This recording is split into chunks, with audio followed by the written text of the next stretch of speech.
Trust is a delicate thing. On the one hand, it's unavoidable. Every time you drive a car, for example, you're trusting everyone else on the road to be responsible. You have no choice in that. But on the other hand, it can sometimes be given away far too freely. Everyone watching this right now has likely heard of the platform called Steam. Arguably, Steam is the video game marketplace. Sure, there's other storefronts out there, it certainly has competitors, but Steam is by far the largest individual online retailer for video game products. It's not even close. From a consumer perspective, Steam is extremely well liked. They have an exceptionally fair refund policy, they're consistently developing new and requested features, they have extremely stable servers by comparison, and a host of other benefits on top of that. But if we're talking about the concept of trust, things get dicey. I'd be willing to bet that practically every single person watching this right now has precisely zero hesitation when it comes to downloading or executing game files from Steam. My personal video game library has a little over 300 different titles. Some people likely have hundreds more than that. I can tell you that when downloading or opening those games, I had no concern in my mind whatsoever. Steam is a trusted retailer. The mere fact of a game existing on the platform is typically more than enough for some people to create exceptions in their digital firewalls. And considering how delicate the concept of trust actually is, this becomes a bit of a paradox. The fact that Steam commands so much authority and the fact that people trust it with such intensity ironically makes them significantly more vulnerable. Because if a threat actor can manage to infect a product on Steam, they unlock the ability of piggybacking on existing user trust while bypassing any typical level of skepticism. Most people on the internet have extreme hesitation about launching completely unknown executable files from totally unvetted or untrusted sources.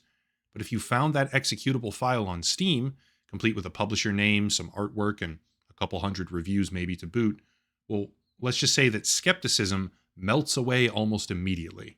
Let me introduce today's main character, Rosta, who is currently battling stage 4 sarcoma. Rosta likes playing video games, he likes streaming, and as part of his efforts to fund cancer treatment, Rosta created a token called Cancer on Pump.fun. To be extremely clear about this, I have a visceral dislike of Pump.fun as a platform.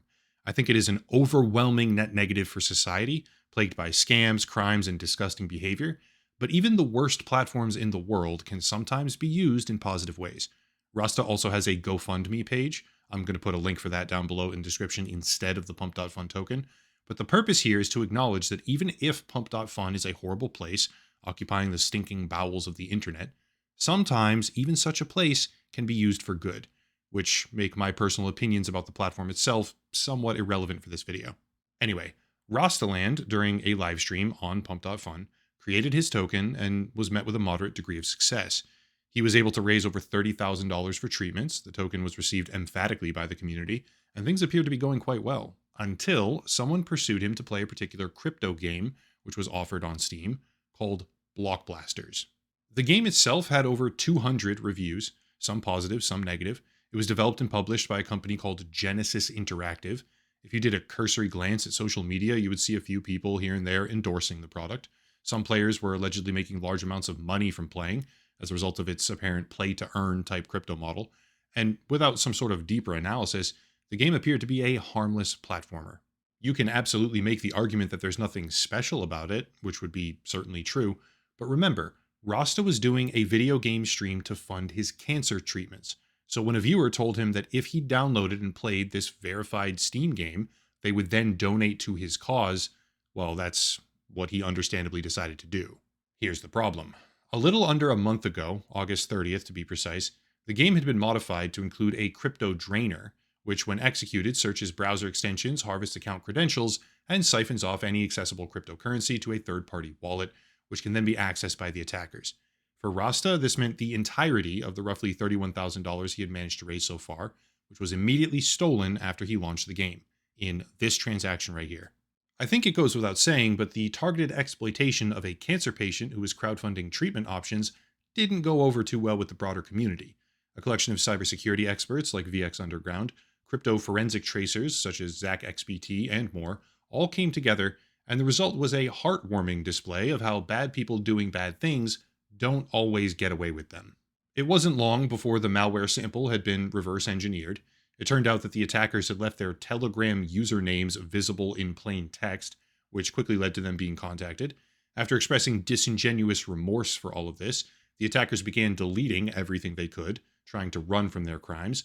But we now have unconfirmed reports, which I really do hope end up being true, that they've not only been identified, but they also reside in Miami, Florida on a temporary visa, because of fucking course they would live in Miami of all places, and they've now been reported to ICE after throwing a party with the money that they stole from a cancer patient. Again, I don't know if it's true, it's completely unconfirmed, but I really, really, really, really wish it would be true, so I'm mentioning it. The story itself, thankfully, has an overall happy ending. Various crypto influencers and figureheads rallied together for the sake of Rosta.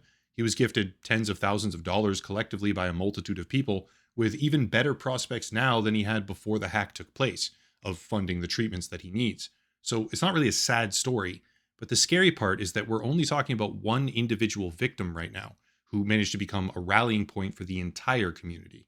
It turns out that during the near month-long period of time where this game was available on Steam, despite containing dangerous malware, some 200 plus other people, more like 260 or 270, have been identified so far as potential further victims.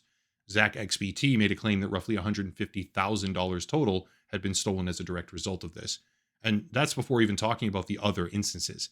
See, Block Blasters was a relatively successful spear phishing mechanism. As an example, here's a direct message posted by VX Underground showcasing what it looked like when the attackers would try and get people to download their malicious game off Steam. But it was far from the only time it's occurred. This right here is Sniper Phantom's Resolution, which has all the trappings of a legitimate game, despite a rather hilarious typo, fat nom, but the demo for this product was info-stealing malware. Here's another one called Chemia, developed by Aetherforge Studios, which was hijacked by a third party in this case, later found to contain 3 types of info-stealing malware. Yet again, this time a free-to-play survival game, which honestly looks kinda cool, called Pirate Fi, except no, it contained malware, and because of its free-to-play nature, it's difficult to tell how many people were infected by it, but the number was obviously high enough to a point where Steam was directly aware of the issue, because they sent out dedicated warning messages encouraging users to not only run general scans, but also consider reformatting their entire operating systems. Some estimates place the number of downloads at roughly 1,500, and this is just one of many such examples. The difficult thing here, however, is that sometimes a regular low-profile indie game gets compromised themselves. I'm not sitting here trying to argue that there's a ridiculous number of fully developed games that were purpose-built to disguise malware, because that doesn't appear to be true, but there certainly is an unknown number of games which get compromised every year and become a vehicle for malware programs, which then piggyback off the intrinsic trust that people have for Steam with devastating results. Think of it this way. The only reason that Block Blasters got taken down was because the attackers went after a stage 4 cancer patient on a live stream, which then became a rallying cry for a tremendous number of influencers and social media personalities who collectively have many millions of followers. If these threat actors had known better than to do something that egregiously heinous, they would likely still be operating freely, as they were during the course of their previous 200 or so infiltrations, across a month-long period where the game was available. Still, I think I should probably make something clear in this, which is that I don't necessarily blame Steam. A lot of people are, blaming Steam, that is, but if you remember that the platform operates at scale, processing untold millions of submissions on a constant basis, the fact that a small number of those games end up having content updates that contain malware is a little bit tricky for me to outright condemn. Obviously, it's bad, the harm that can be done is enormous, but I think the message I really want to double down on is just general skepticism. Steam very obviously tries to shut down bad actors, but in the rare cases of their failure to do so, users need to understand that the possibility of downloading malicious files from an otherwise safe and trusted looking Steam page absolutely does exist. I'm not necessarily expecting everyone to conduct a diligence package before every single game download, but if someone ever contacts you directly to try and get you to play something specific, and if that specific thing has anything at all to do with the cesspool of crypto, yeah, the odds of that being a deliberate scam or some kind of malicious program just went completely parabolic. And you should be treating everything with skepticism, by the way, even if it comes from a trusted publisher. Back in 2023, there was a situation where Call of Duty Modern Warfare 2 was taken off the Steam marketplace because a self-replicating worm was discovered making its way through the player base. Again, in 2025, Call of Duty had issues, this time on Microsoft Game Pass, where an RCE vulnerability was allowing attackers to take over victim PCs. And sure, that's not on Steam, that one in particular, but the point, generally speaking, stands firm.